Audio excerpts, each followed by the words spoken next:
ఒక వ్యక్తి పైకి రావాలంటే వాళ్ళని ఏదో పెద్ద పెద్ద స్కూల్లో చదివిస్తే కానీ వాళ్ళ పైకి రాలేదనేది నేటి కాలంలో ప్రతి వాళ్ళకి అపోహగా ఉంది.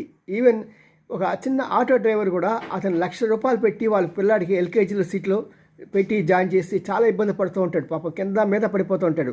కానీ వాస్తవంగా ఏంటంటే మనం ఒకసారి పరిశీలించామంటే మన నాయకులంతా కూడా అప్పటి తరం మన ప్రధాని మోడీ వాళ్ళు దుంపలు పడాల్సిన వ్యక్తి, వెంకయ్య నాయుడు ఆయన దుంపలు పడాల్సిన వ్యక్తి.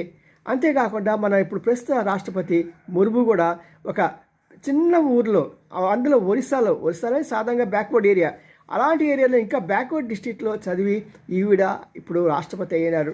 మరి అంతకుముందు ఎవరు చూసినా సరే ప్రతి ఒక్కరు కూడా వారు చిన్న చిన్న స్కూల్లో, ఆఖరికి మన అబ్దుల్ కలాం గారు కూడా ఒక చిన్న స్కూల్లో చదివి ఇంత ఉన్నతమైన స్థితిలోకి వచ్చి ఉన్నారు. కాబట్టి స్కూల్ ఇక్కడ చదివాను కాదు, మన వ్యక్తిత్వం ఏంటి అనే దాని మీద ఆధారపడి పైకి రావటం కాదు.